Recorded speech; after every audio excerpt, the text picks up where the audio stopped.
Hi, good afternoon. My name is Alexis Tippmann, and today I'm going to talk to you guys a little bit about alexithymia and how it relates to autism and our nervous system. Um,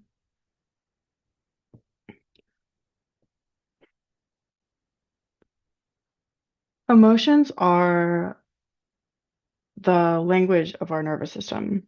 Okay. They are how our body reacts to our environment around us, giving us insight on our individual needs. We, for example, learn our boundaries through anger, or we learn whether or not, or we learn what makes us feel safe through our anxiety. And we learn how to connect with others through safety and feeling safe. Our emotions give us insight on what's happening within our internal processes. They impact our physiology.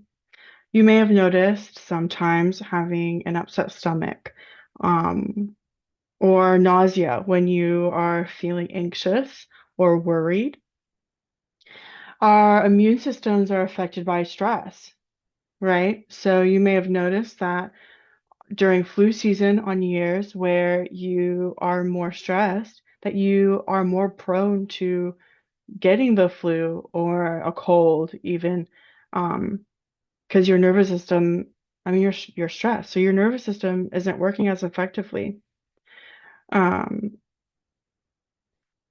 and how we feel emotionally is tied to our physical well-being.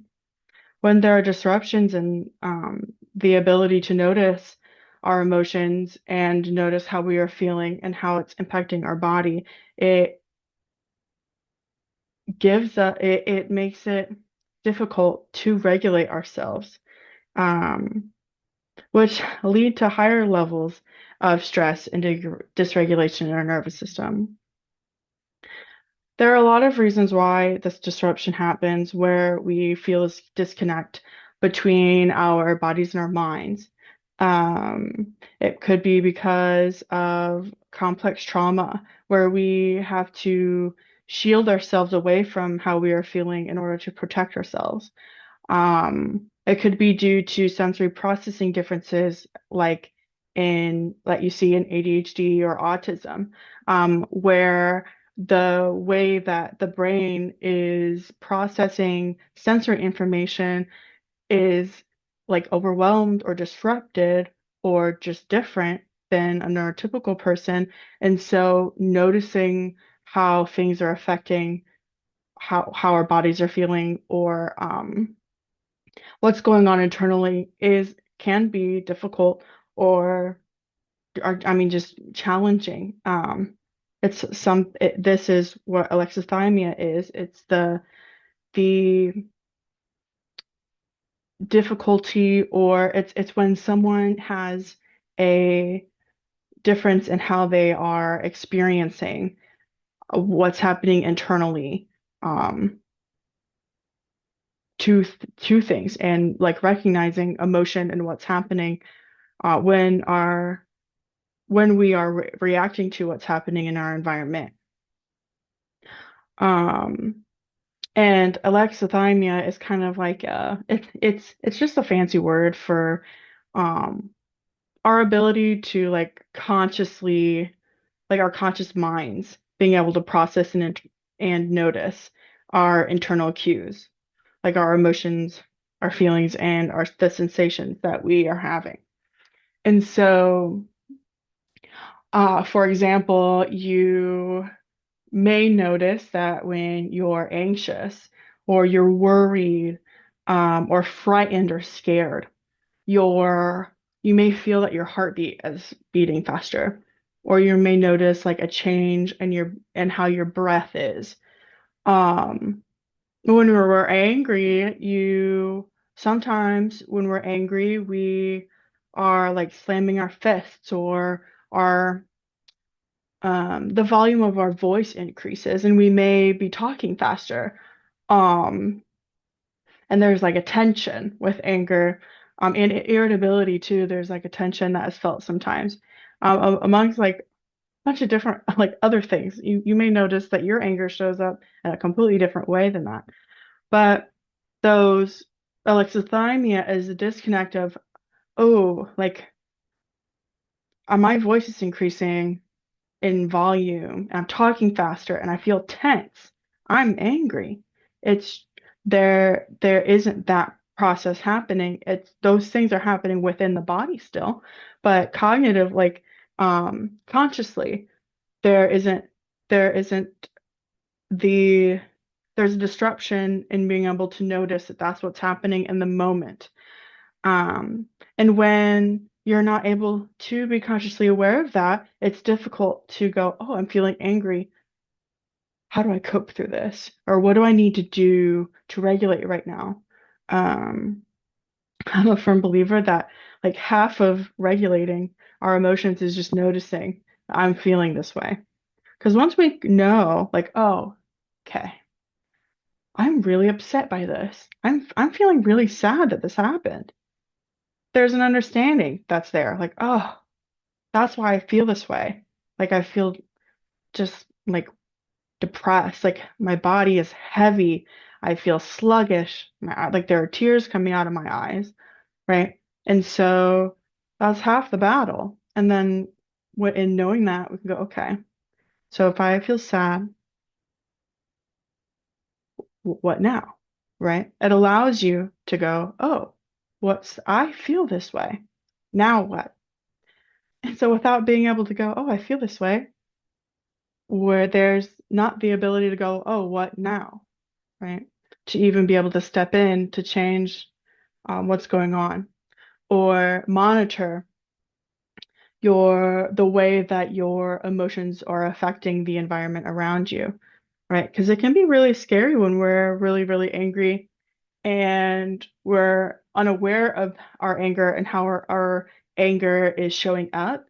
Um, and it can affect the people around us, right? Where we are being more aggressive or physical, or maybe our words are just meaner. They don't mean to be meaner, right? But it can come out hurtful. And if there's not awareness of that anger to begin with, to even notice that behavior or how you're interacting with your environment and how it's affecting the way that you're thinking.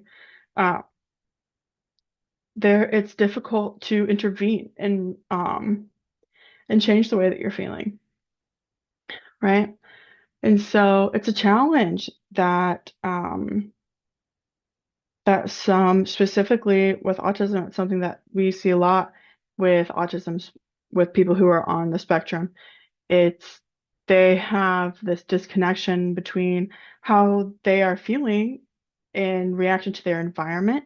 And so we see these like big explosive behaviors or the inability to just like regulate our nervous systems. And our nervous systems are cranky and we're sick. And it affects it affects our relationships with other people, right? When we're unable to communicate how we are feeling or what's happening to us internally, um, we lose out on the ability to emotionally connect with other people.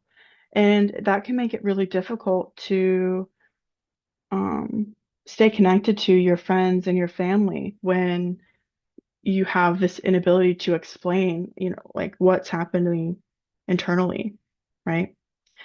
Um, and so, yeah, it's challenging. Um, Is that I want like is that something that you notice that you struggle with is having difficulties like explaining what's happening to you internally or noticing like what's happening um with sensory processing differences that are seen in neurotypical people or not neurotypical people, excuse me, neurodivergent people who are either on the spectrum or have ADHD is that there are sensory processing differences. And so um, it can show up in a lot of different ways. There are eight like main like sensory like processes in the brain. And when it comes to emotion, the two that are often involved is interoception and proprioception, I believe is how you pronounce the second one. And interoception is our ability to recognize what's going on internally and within our organs, and proprioception is our ability to notice like where our body is in the room, like what joints are moving, what muscle am I using when I lift my arm like this, right? And it's the ability to kind of feel like how movement is affecting what's happening in your body. It's not just walking, it's noticing what muscles are you using when you're walking. Um, and so working on activities or awareness of those things in general will help improve kind of the ability to notice and navigate what's happening emotionally, like internally. Um, because with emotions, sometimes there are physical feelings that there are, like for example, for me, I feel pride like in my shoulders and like in the tops of my arms. Um, I've had clients who say that they feel their fear like right above their knees and it's like tingling, or maybe it's like tense even. And so being able to notice those things give us insight on kind of how we are feeling in the environment, right? And it allows us to kind of discover a little bit, why are we feeling that way? I had said when I first started talking that anger, when we feel angry, it sometimes gives us insight on what boundaries are being crossed for us. Um, I think that's a really powerful tool when we're discovering ourselves and how we, or what our personal boundaries are to keep ourselves safe and regulated. Um, so what do we do about it, right? If What do we do about alexithymia, or when there are like sensory processing differences? How do we develop this ability to like look to notice our internal like what's going on so that we can intervene um and cope? How do we do that? Well, I only have some answers. I can give you some ideas. But it's not universal. Everyone's journey is different, okay? But some insight that I can give you is to go slow. Go slow. This is a journey. It's a journey. It's not something that you can start practicing today and you are a master tomorrow. Unfortunately, it's going to take a little bit because you have to rewire the neurons in your brain so that you can start naturally doing it. Um, and it will help. Okay. Some people, it is helpful to use like sensory devices, like fidgets. I like the squishy ones. You may have seen me with one of these, or there are like spiky balls that people like. Some people really love swinging, and kind of feeling like where their body is, and how the different motions affect the way that your body feels. Um, Walking and like feeling like you're bouncing when you're walking or running. Um, those are some things that you can do to help your brain. But go slow, okay? Another thing is to just notice how you are breathing. Just notice. Take 10 seconds. Do you breathe from your belly? Do you breathe in your chest? Like when you breathe, do you feel your chest rise and fall? What about in your shoulders? When you breathe, do you breathe in your shoulders? Where do you breathe? Naturally. And practice breathing with your belly and your chest and your shoulders. When we take a big full breath, we use all three to fill our lungs. Did you notice your stomach rise and fall? In your chest or your shoulders? Did you notice that? When you breathe in through your nose, what's the temperature of the air? I think the air here is kind of cold. So when I breathe in through my nose, I notice that it's cold. So take a moment during your day to just notice. Notice your breath. Where are you standing? I have both my feet on the ground right now. I have one foot in front of the other. That's me noticing.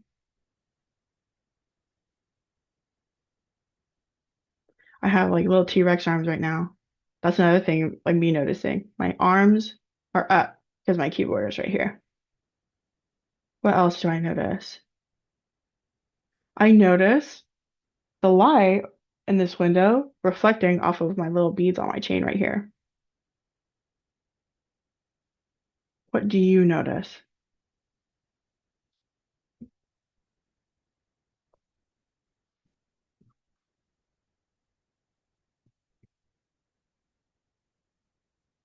What about your heart? What's your heart doing?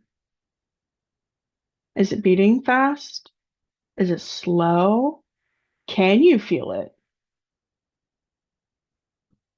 I can't feel mine. Can you feel yours? What's happening?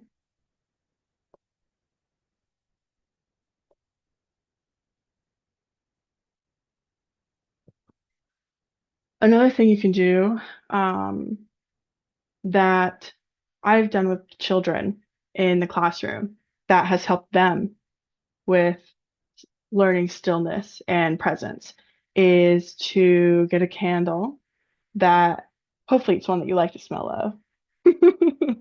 But get a candle and light it and just sit in front of it. Just sit. Light the candle and sit. Do it for 30 seconds, a minute. Just sit.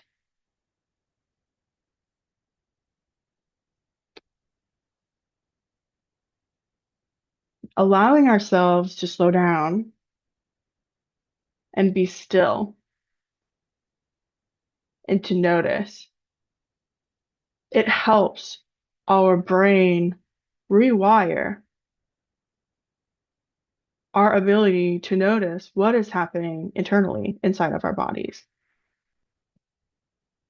And over time, it generalizes and it allows us to slow down and intervene when our emotions become too much. So slow down and notice, even if it's just for a second, notice, okay? Um, Another thing that you can do that can be quite tedious, in my opinion, is to I'm gonna give you the long one first, and then I have another one that you guys are probably familiar with already, to help with noticing what's going on internally and to help build that ability, is to take the five basic emotions.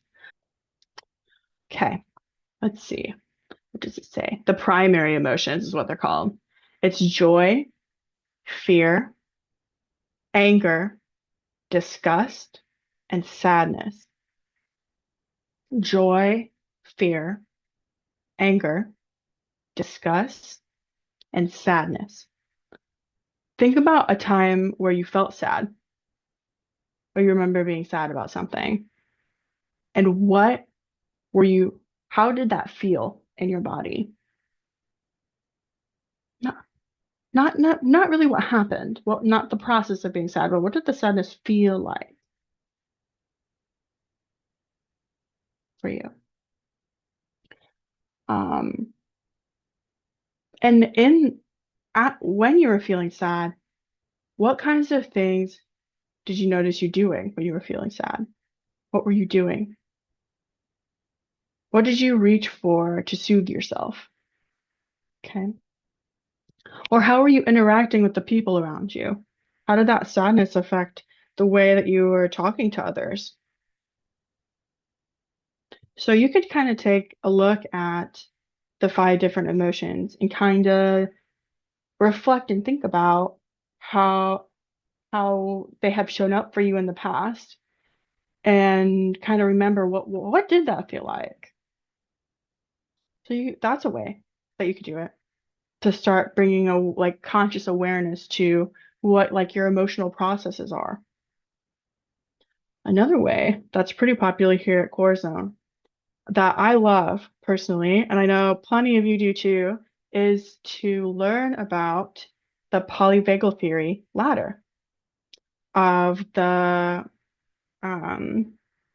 the ventral vagal or the social engagement piece to learn about that, to learn about fight or flight or the sympathetic part of the ladder. And the very top of the ladder is the freeze or the dorsal vagal part of the polyvagal ladder. What I love about this ladder is that it already gives us the language of emotion. It gives us something that is already kind of concrete. So we don't have to notice and like think and reflect. We can just kind of learn what it looks like in these different stages of what our bodies do, and what it feels like, and how we're interacting with our environment, depending on what part of the ladder we're in or what like nervous system stage that we are in. Um, so you could print off one of the ladders, like type it in to Google, like polyvagal ladder, and print it off and put it on your fridge. And when you're feeling something, you go, where am I? Am I in dorsal vagal right now? How do I know that? How do I know how I'm feeling right now? Okay. And what I love about this ladder is it tells us each in each section what our bodies are doing, how we are feeling, and how we are interacting with others based on that. So, for example, when we are in ventral vagal, which is at the bottom of the ladder, we are socially engaged with others. We're able to connect. This is where we feel like content and happiness and like, I mean, joy. This is where joy is felt. And this is like the regulated part. This is where we're regulated. Um, when we move up into our sympathetic nervous system, okay, this is when our nervous systems are a little, we're activated. All right. We are no longer feeling connected. We're no longer in the connection zone. We are now in fight or flight. Um, and in this part of the ladder, it describes how this is where we feel anxious. This is where we can see like panic and rage, and irritability, anger. Okay. And some physical symptoms here are our heart rate is increasing, our breathing rate is increasing. Our adrenaline is going on inside of our body. There's a tension here, right? The fight or flight. Okay. And the top, all the way at the top, is the dorsal vagal. This is the freeze stage and the polyvagal ladder. This is where our heart rate is feeling down and our blood pressure is low. Our temperature in our body is decreasing as well in this portion of our nervous system or this like nervous system state. Okay. This is where we are withdrawing socially. This is where depression is, and shame. Uh, we're shut down when we're in dorsal vagal. So when I think of dorsal vagal, I think of just like being hunched over, like just hunched over, like sadness. Um, yeah, this is where we're withdrawing and we're just shut down. We're sad. We can't speak. Some can't. I shouldn't say we. Some notice the inability to like communicate because we're shut down. Um, and so kind of understanding instead of having to kind of come up with like the five basic emotions and how they show up for you. Polyvagal theory is great because it gives us language to understand. Okay. Well, I have something I'm going to show you. That's something that I love. Um, I love this. I don't use it as often as I should. I'm gonna be honest, guys. I'm human too. But what I love is depending on what area you are in the polyvagal theory, like in the ladder, there's this little deck that I got. I got it at Barnes and Noble. You could probably pick it up on Amazon if you want, or Barnes and Noble too if you feel like getting out. But it has this little like pamphlet thing. Can you even see it? Put it in front of my face. And it explains kind of polyvagal theory, and it goes in a little bit depth um, on the different parts of the ladder and how you feel, and it just talks to you a little bit more about it. Okay. But then it also tells us different types of things that we can do, like coping skills, depending on where we are in the ladder and what it is that we are needing. Um, okay. Because, for example, if we're in dorsal vagal, right, and we notice that, we get to the point where we're like, oh, I'm in dorsal vagal, I'm shut down, I'm dissociating, I'm depressed, I'm withdrawn. In order to come down the ladder, we need to activate a little bit. So, how do we, what are ways to feel activated? Okay. Some people, it might be going and jumping on a trampoline. Trampolines are pretty fun. Some people, it's going on a walk. Maybe that's what you need. How do we get ourselves back up? Or I guess it would be back down. It'd be down the ladder. In my mind, it's up. But how do we arouse ourselves, help us get out of the dorsal? When we're in dorsal vagal, we in this deck specifically, we would look at like the vitality sign, like cards. So they're the yellow ones. Um,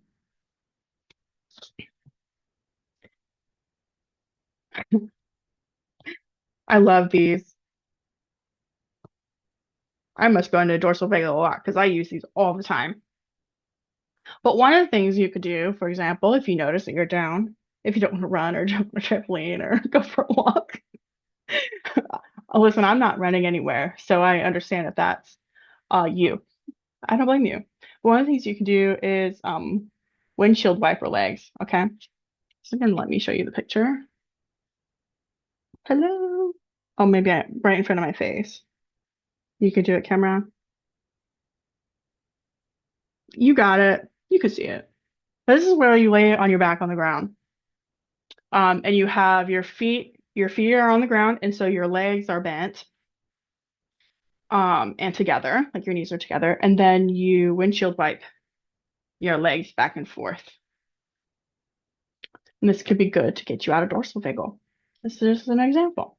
There are lots of different things that you can do. Look, they're probably more than just what's here. But when we're able to notice, oh, I'm in dorsal vagal. What do I need to do to get out of it? Right?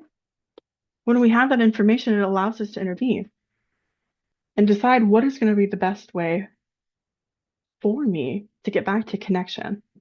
So this is the calm one. This is what we use when we're in the sympathetic or the fight or flight portion of the polyvagal ladder. Okay. Let's see.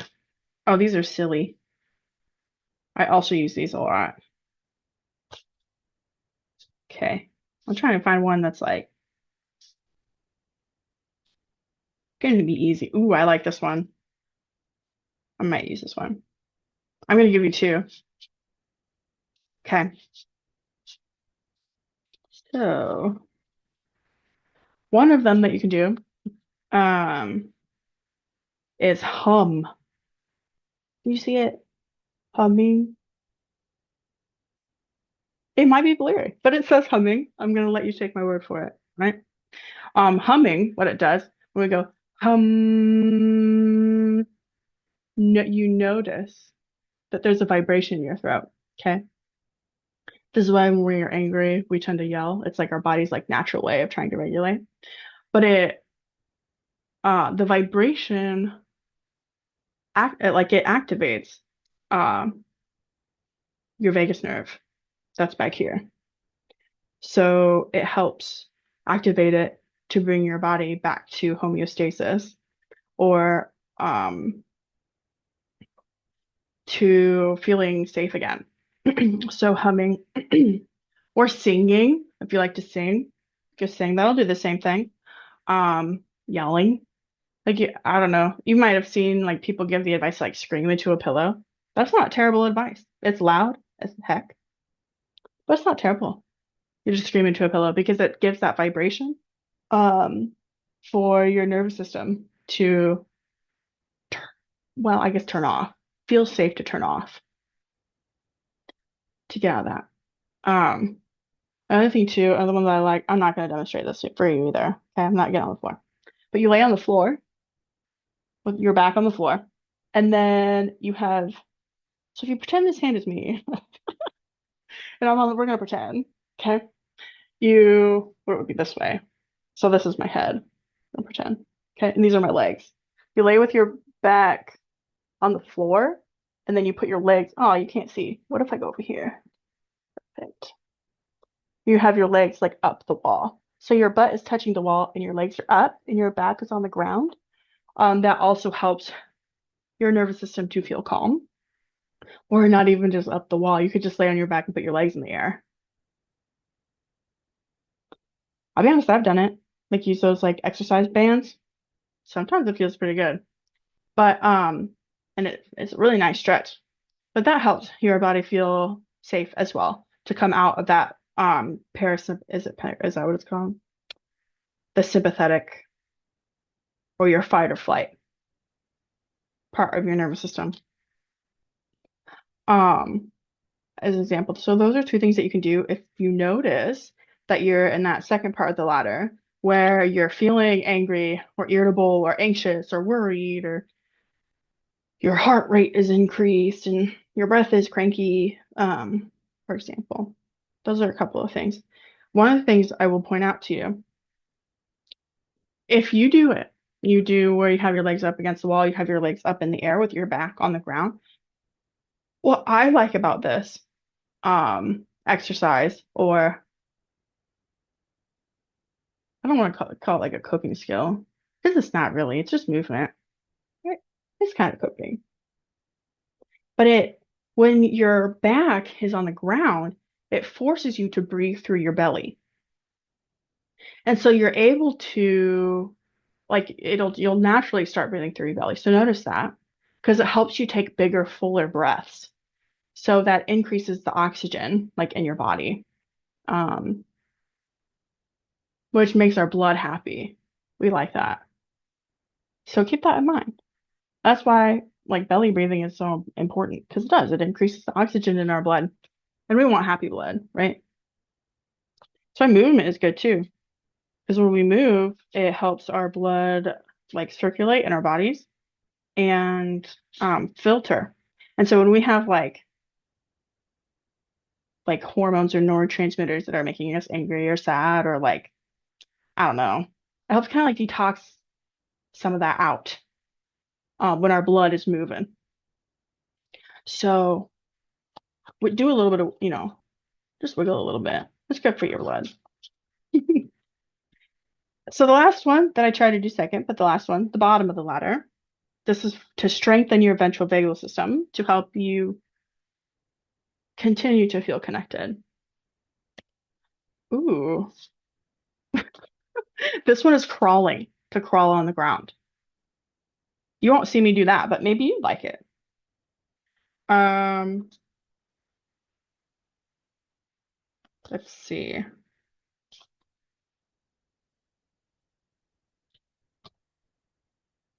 Ooh, this one's good. Coloring. Color. I love doing art for connection. Hugging, hugging other people or yourself. You can do a self hug. Research shows, this is super nerdy to me, but there's research that shows that like a 20-second hug helps release endorphins in your body. I think it's oxytocin. If I'm incorrect, don't quote me. I think it's oxytocin. Um, and endorphins, and it helps relieve pain in our bodies.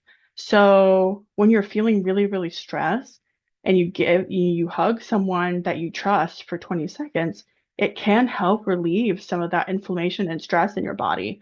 Um, it also can help too when we're like feeling really, really sad or over if we're open to that sensory input, if we're open to it. Don't hug someone unless you consent to it. But if you're open to it, it can help. It does. It triggers some of those things in your brain to happen to make you help you feel better. Um, let's see. Active self-compassion, co-regulating with pets.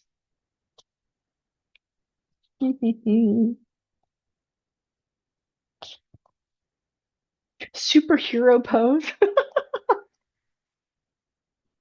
I was taught that as a technique in school to help me feel more confident when I public speak.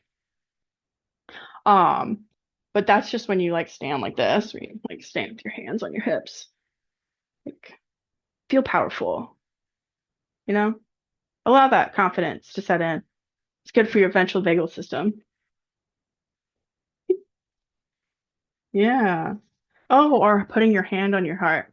If you have me in session, if you come and see me, you might have noticed that I do that when we're in like really like hard emotion like situations or we're dealing some of the hard things. You might notice that I put my hand on my heart. I do that naturally to soothe. Um, that's what I look like when that happens. But you might have noticed that when we're in some deep stuff. So sometimes putting a hand on your heart will help too. Okay. Let me see if I had anything else I wanted to tell you today.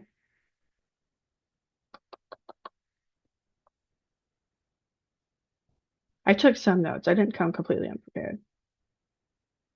I told you the candle thing. Ooh, I can't believe I didn't tell you this. Here I am. Um, but another thing you can do to notice, to like slow down and notice. I know I'm backing up a little bit, trust, is when you're eating. This is something that you barely have to put effort in because we all eat food every day, right? Hopefully at least twice. I hope you're eating enough food, at least. But just taking a moment when we're eating to really taste your food. Like what seasonings do you notice? What's the texture like? Is it hot? Is it cold? Is it creamy? And just notice the food in your mouth. That also helps build those connections in your brain. Um, my favorite one, a little bit about me, is yoga, to do yoga. Yoga helps us by, it helps us connect our bodies to our minds and our minds to our bodies. When we do yoga and we have a good instructor, they talk us through what muscles should be used, what it feels like, where are the position, where is our body? What is it doing? What's it supposed to feel like? When is it too much? How do we accommodate ourselves when we do it? Yoga helps us breathe. It teaches us how to breathe, um, and breathe with how we move. And there's like a notice that comes with that. Um, and with yoga, my favorite part of a yoga class is the savasana at the end, where afterwards you just kind of like lay there and meditate for a couple of minutes.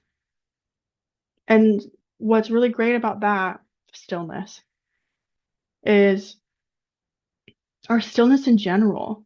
When we still, even if we're not noticing, when we just like stop, it helps train our brains to do that. Not we start learning how to do it when we are not stressed, right? It can be hard to be still when we are stressed. But as we practice that ability, to be still, in those moments where we are noticing how we are feeling, it helps us to become still, to notice, to feel that stillness. Stillness is very powerful. I'm not still enough. I need to put more stillness in my day, if I'm honest. I do. I think all of us could use more stillness. It's so good. Just us getting our blood making our blood move to help filter out the ickiness from our brains, right? Being still allows our nervous system to relax and to feel relaxed. It allows our muscles to just take a break. We work all day. We think all day. Sometimes we just need a break. Well, that's all I have for you today. I hope that you found this helpful. Feel free to share anything that you learn about this with me. I'm always open to new information. Let us know if any of this was helpful or if you have any feedback. Love to hear from you. I hope that you have a wonderful Thanksgiving. Okay? Well, until next time. All right? Goodbye.